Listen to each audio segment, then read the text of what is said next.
Newly released videos from Berlin show European leaders and Trump administration officials navigating tense moments during peace talks on Ukraine, revealing subtle but noticeable frictions behind the scenes. Italian Prime Minister Giorgia Meloni was caught on camera rolling her eyes while speaking to Germany's Friedrich Merz, a gesture that drew attention amid the high-stakes diplomatic discussions. According to reports by RT, Meloni greeted Merz briefly, rolled her eyes, and then hurried past photographers, highlighting the rushed and awkward atmosphere during the diplomatic encounter. U.S. envoy Steve Witkoff and President Trump's son-in-law Jared Kushner were also seen appearing to be at odds with Merz, suggesting tension between American and European representatives. In the same RT footage, Witkoff and Kushner were observed almost walking past the German Chancellor, before engaging in a brief and visibly awkward handshake with Friedrich Merz, underscoring the delicate dynamics in the talks.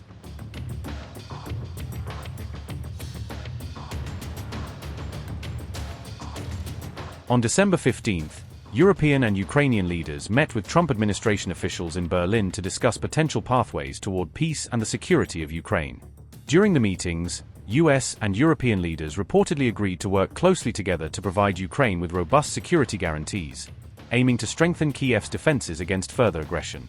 After 2 days of intensive negotiations, European leaders signed what has been referred to as the Berlin Agreement, committing to steps that could help bring an end to the ongoing conflict in Ukraine. The Berlin Agreement included pledges to help Ukraine rebuild and maintain its armed forces at a peacetime level of 800,000 personnel, reflecting a long-term commitment to the country's security and sovereignty. European Union leaders also agreed to establish a US-led ceasefire monitoring mechanism designed to prevent attacks and maintain accountability during any pause in fighting. Following the conclusion of the meetings, EU Chief Ursula von der Leyen stated that real progress had been made toward ending the war, though she emphasized that decisions regarding territorial concessions would ultimately be made solely by Ukraine. It was a good meeting tonight in Berlin, because we are seeing real and concrete progress.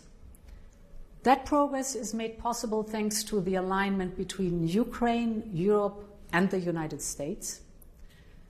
So we will continue working closely with President Zelensky and President Trump to achieve what we all want: a just and lasting peace that preserves Ukraine's sovereignty and strengthens its security.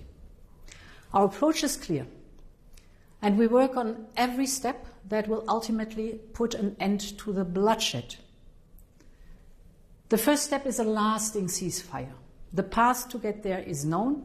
Russia must feel sustained pressure to come to the negotiation table, not for show, but for results. And to this end, Europe will continue to raise the costs of Russia's war.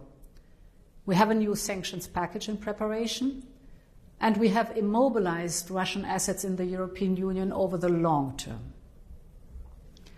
Second, peace requires robust and credible security guarantees. I welcome that the United States is positively considering to provide military support to Ukraine, and so is Europe, to strengthen Ukraine's armed forces, to defend Ukraine's territory and deter future attacks. Finally, one of the strongest long-term guarantees is also the clearest one. It's Ukraine's path into the European Union. These security guarantees must be underpinned by firm principles. We will respect the decisions Ukraine makes for itself.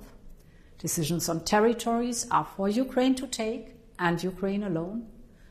Likewise, issues affecting the European Union and NATO will be discussed among the European Union and NATO members.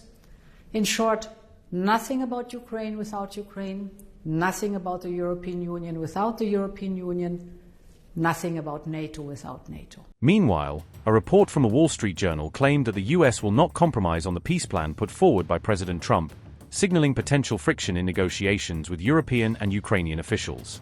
Trump administration officials Witkoff and Kushner reportedly met with President Zelensky and his negotiating team in Berlin on December 14 to discuss the details of the proposed plan. An anonymous source told the Wall Street Journal that talks between the US and Ukraine were difficult, reflecting the complexity of balancing competing priorities and expectations in the negotiations. The discussions reportedly turned into a tug-of-war, with the United States pressing Ukraine to make swift decisions, while Ukrainian leaders emphasized the need for careful deliberation in a high-stakes environment.